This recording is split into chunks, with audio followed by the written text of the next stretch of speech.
তেৰটা সেক্টৰত এভেকশন চলি আছে কি কবে উচ্ছেদক লৈ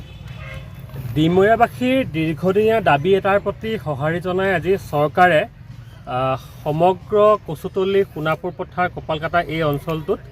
উচ্ছেদ চলাইছে। যথেষ্ট সংখ্যক সন্দেহজনক লোকে এই অঞ্চলত বসবাস কৰি ইয়াৰ জনবিন্যাসৰ পৰিৱৰ্তন ঘটাইছিলে। এই অঞ্চলসমূহত যথেষ্ট সন্দেহজনক লোকে বেদখল কৰি ইয়াত বিভিন্ন অপৰাধৰ ঘাটিলৈ এই অঞ্চলসমূহ পৰিণত কৰিছিলে আৰু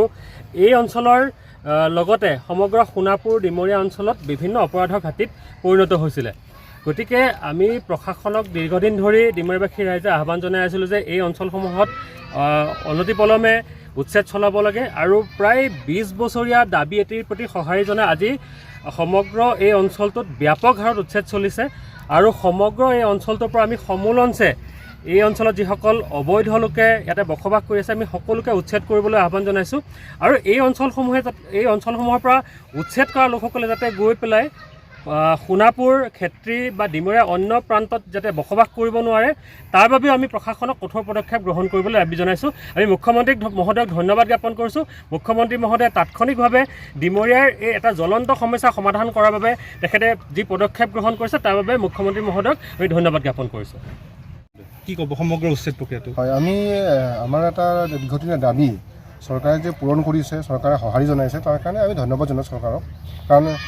ইয়াত অবৈধ নাগৰিক মানে ইয়াত যে প্ৰৱেশ কৰিছে, ইয়াত যে অবৈধভাৱে তেওঁলোকে যে ঘৰ বাৰী বনাই আছে আৰু আমাৰ বহু মাটি তেওঁলোকে চৰকাৰী মাটিয়ে নহয় বহু ম্যাদী মাটি বা একচনৰ মাটিও তেওঁলোকে দখল কৰি পেলাই ইয়াত তেওঁলোকে ঘৰ বাৰী সাজিছে আৰু এই কথাবিলাক আমি বহুদিনৰ পৰা কমপ্লেইন এটা কৰিছিলোঁ। বহুদিনৰ পৰা আমি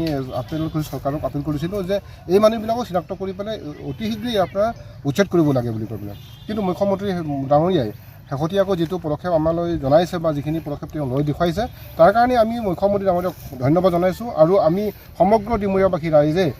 এই মানে কাৰ্যক আমি আনন্দিত হৈছোঁ আৰু তেখেতক আমি উষ্ম আদৰি জনাইছোঁ যে আৰু থকা যিবিলাক জেগা আছে অকল ইয়াতে নহয়, আজি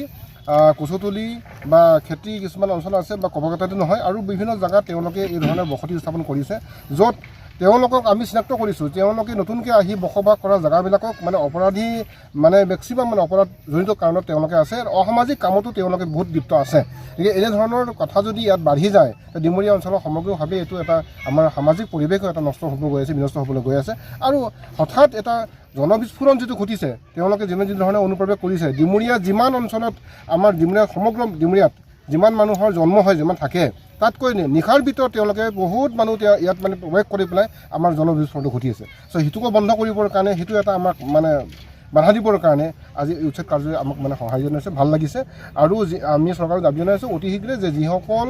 মানুহ আৰু কোনোবা ভাবি আছে যে আমি এই উচ্ছেদ কৰাৰ পিছতেই আকৌ তাত গৈ পেলাই প্ৰৱেশ কৰিম, আকৌ কোনোবা আহিম বুলি ভাবি আছে। আমি জানিছোঁ যে ঢিঙৰ পৰাও মানুহ আহিছে, পাৰঘুমা মানে গুৰুসুটিৰ পৰা মানুহ আহিছে, কোনো বৰপেটাৰ পৰা মানুহ আহি আছে, মায়ঙৰ পৰা মানুহ আহি আছে। এই মানুহবিলাক এই মানসিকতা তেওঁলোকে চেঞ্জ কৰক যে ইয়াত ডিমৰীয়াত আহিলে তেওঁলোকৰ অশান্তি হ'ব আৰু অশান্তিটো তেওঁলোকে সৃষ্টি কৰিবৰ কাৰণে ইয়াত আহিব নালাগে। গতিকে আমি আহ্বান জনাইছোঁ আপোনালোকৰ জৰিয়তে যে যিসকলে ভাবি আছে ইয়াত আহিম বুলি কৈ পেলাই তেওঁলোকে বন্ধ কৰক আৰু যিসকল ইয়াত আহিছে তেওঁলোকে ঘূৰি যোৱাৰ কথাটো তেওঁলোকে চিন্তা কৰক, কাৰণ অশান্তি ইয়াত কৰিব নালাগে সেই কথাটো আমি জনাইছোঁ।